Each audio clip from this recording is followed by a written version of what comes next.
भगवान अपने भक्तों के वश में रहते हैं। भगवान अपने भक्तों को सुख प्रदान करने के लिए कई लीलाएं रचते हैं।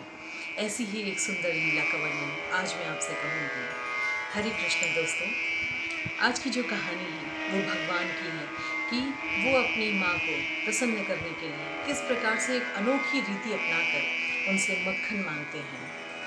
एक समय की बात है, माता यशोदा अपने मड़ियों जड़े आंगन में बैठकर दही मथ कर मक्खन निकाल रही थी। इतने में भगवान कृष्ण और दाऊ वहाँ पर अपनी माता को आनंद प्रदान करने के लिए चले आए। थोड़ी समय में जो भगवान कृष्ण थे उन्होंने माता की चोटी पकड़ी और दाऊ ने मोतियों की माला और दोनों पकड़कर खींचने लगे।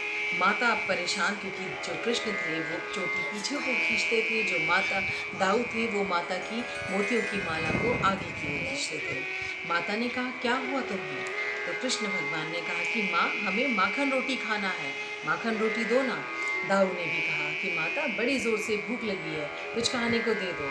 तो माता ने कहा, घर में ढेरों पकवान हैं, तुम्हें जो भी खाने का मन है जाओ और ले लो बेटा। तो कृष्ण भगवान ने कहा कि नहीं, मैं तो आज माखन रोटी ही खाऊंगा। तो माता ने कहा कि मुझे थोड़ा अपना कार्य ख़त्म कर लेने दो, उसके बाद मैं तुम्हें देती हूँ। और कृष्ण, तुम अभी छोटे हो, तुम जाकर अभी दूध पी लो। तुम्हारी प्रिय गाय पद्मगंधा का दूध रखा है, उसे पियो तो जो तुम्हारी छोटी सी चोटी है ना, वो बड़ी हो जाएगी। और भगवान कृष्ण ने कहा, माँ, मैं जानता था आप हमेशा दाऊ को ही अत्यधिक स्नेह करती हो, दाऊ को आप माखन रोटी देती हो, अभी से नहीं कभी से, और मुझे दूध पीने को कहती हो। माँ ने कहा, दाऊ तुमसे बड़े हैं और दाऊ ने तुमसे अधिक समय तक पद्मगंधा गाय का दूध पिया है, तभी तो दाऊ की चोटी तुमसे बड़ी है और तुम्हारी चोटी छोटी रह गई। अब अगर तुम दूध नहीं पियोगे तो तुम्हारी चोटी बढ़ने वाली नहीं है।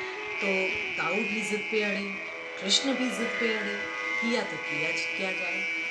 थोड़ी देर में भगवान ने कहा कि अगर आप आज नहीं दोगी तो हम आपको ऐसे ही परेशान करेंगे। माता बड़े असमंजस में पड़ी। तो माता ने कहा कि ऐसा है, मुझे थोड़ा सा माखन और निकालना है, मुझे माखन निकाल लेने दो, और माखन निकालने के बाद मैं तुम दोनों को अभी चलकर ढेर सारा मक्खन देती हूँ, जितना तुम्हें चाहिए। तो मुझे एक बार अपने कार्य को समाप्त कर लेने दो। कार्य समाप्त होते ही तुम्हें कृष्ण और तुम्हें दाऊ जितना भी मक्खन चाहिएगा तो वो ले लेना। बस इतना सुनना था। तो क्या हुआ, भगवान कृष्ण और दाऊ मन ही मन बड़े ही खुशी से मुस्कुराने लगे।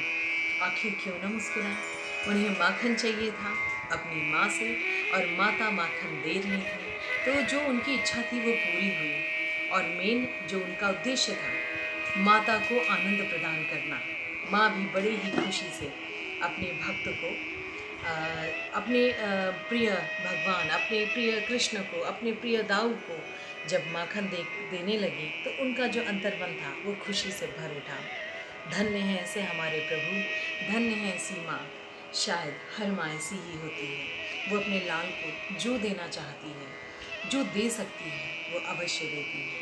तो प्रणाम है ऐसी मातृशक्ति को, प्रणाम है हमारे भक्त वत्सल भगवान श्री कृष्ण को। राधे राधे।